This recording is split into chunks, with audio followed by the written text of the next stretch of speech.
Okay, time for a quick little update. Didn't do one last week because just was having some problems and some little stuff, so didn't get too much done. Um, I got the door, the driver's side door put back together, and I was able to carve out did a much better job than on the passenger side with the driver's side door in getting the window switches to fit. The double window switches to fit in this. It doesn't look too bad. It doesn't look factory, but definitely looks a lot better than the passenger side one. So not too. I'm pretty happy with it. Not too bad. Still waiting for the replacement one for the passenger side one. It's been over 2 weeks now, 2.5 weeks, I guess now, since I got it or I bought it off the guy in Florida off eBay, and the post office is for some reason having weird issues getting it here. It's been stuck in Tampa, Florida since like the 11th, I think, of the month. So, and I've opened a ticket with it, and they said, "Oh, we're having problems getting stuff shipped in the Midwest because of the virus." But they're like, "We'll ping them," and usually that gets it moving. Then a couple days later, nothing.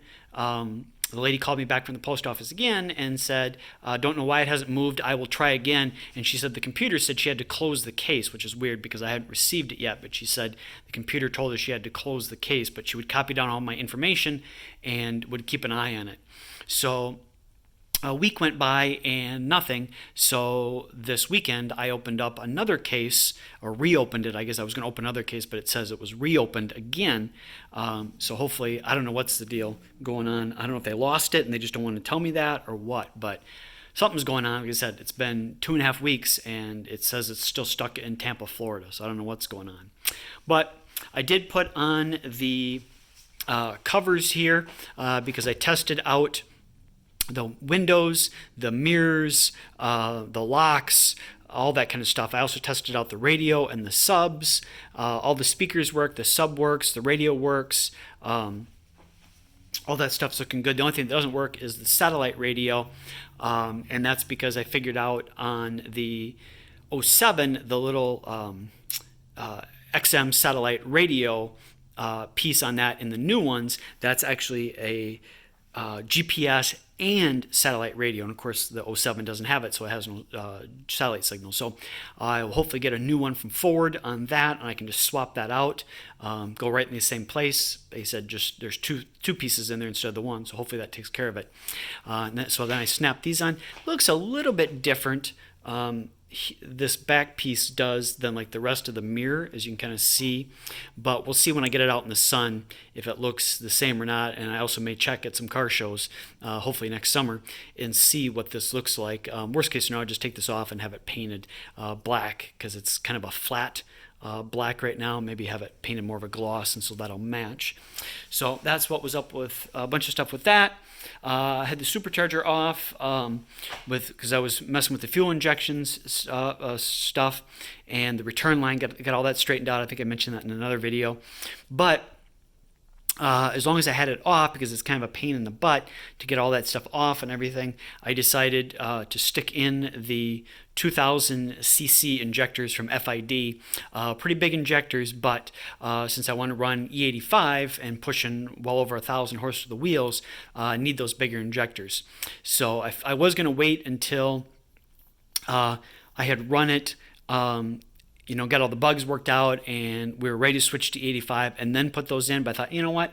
I don't really want to mess with taking it all apart and stuff again. So just going to put those in now. Hopefully, until I can get a tune on it, the computer can pull out enough fuel to compensate for that so that it doesn't flood out and it doesn't wash down the walls and everything because it's got too much fuel. But hopefully the computer can compensate for that, at least. Hopefully it'll run rich, but not terribly rich until I can get a tune on it. But I did get those in. Ran into a couple of issues with that also. These are the factory, the O-rings that came on the FID injectors. And I had to get, he also sent me the little extender hats for these because the injectors are short, but the ones in here need to be a little bit longer. However, I couldn't get them in the fuel rails. And for whatever reason, it turned out to be that these O-rings that go on the top into the fuel rails from FID were just a little bit bigger than the factory ones. So with a bunch of stuff I was messing with, couldn't figure it out, was trying a bunch of different stuff, and eventually I slid in the factory ones. Well, I knew the factory ones slid in because obviously they were in there. So I took off the O-ring, these O-rings on one of them, and put the factory one on, and then boom, it went back up in. So I emailed Fuel Injector Development about that, and we went back and forth a little bit on it. And then the last thing is he asked me to send him a picture of his and one of the factory ones so they could kind of compare them and look at them, and I'm still waiting to hear back from them on that. But they did go in, so I'm going to assume that everything is okay and move forward with that.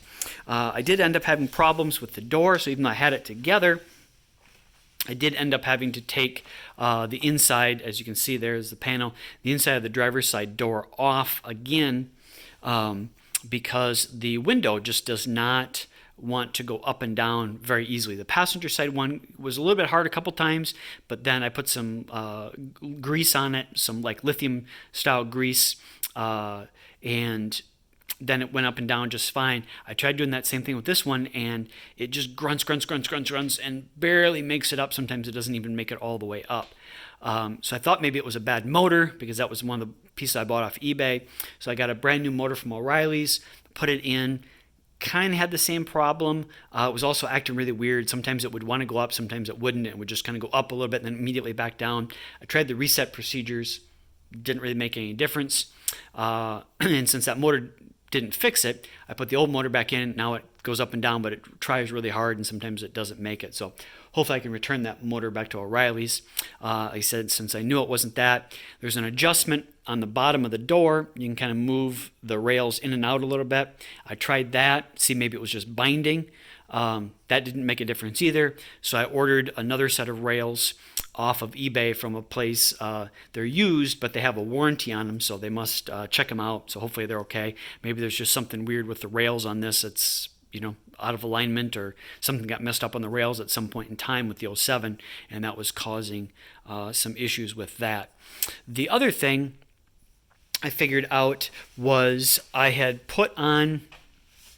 figured out that on the newer ones, like the 14, when I had the GT500, this was just solid, and I had mentioned about having that filled in and then just kind of gone over so it would look like the 14.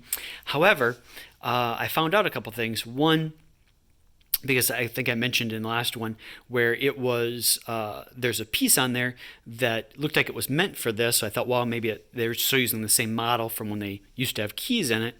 So I rigged up my own little wire, or my own little piece, and it seems to work, but the latch was acting weird. When you would lock it, unlock it, it would kind of bounce a little bit, and it would kind of work, but not 100%.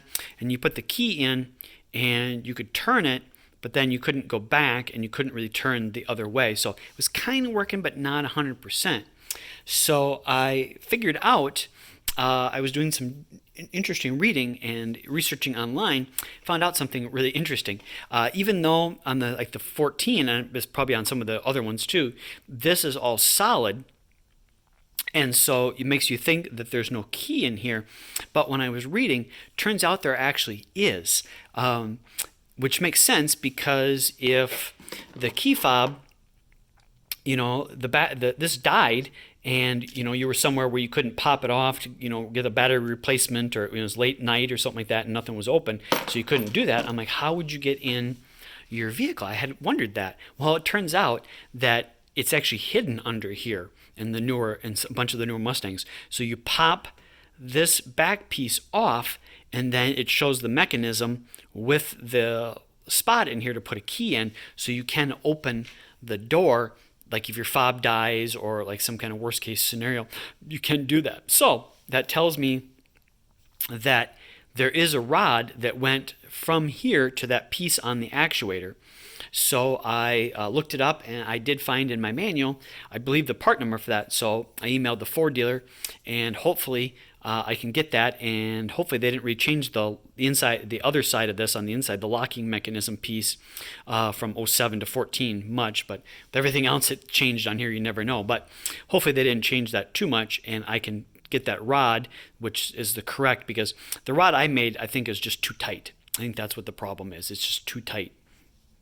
And so you got to have some kind of slack in it, but I'm not sure what it should look like to make it. So hopefully the rod's only a few bucks and it won't be that big of a deal to get one. But so then I can have this still on here. I won't have it covered. I'll just leave it like this. So that way, if I needed to get in, I can use the 07 key to get in, and then the 14 key will start it, and also we'll have the automatic unlock and lock pieces of it. So that's kind of where we're at. It'll end up being 10 minutes, a little bit longer than I was thinking this was going to be a short one. But just kind of wanted to cover a bunch of that stuff.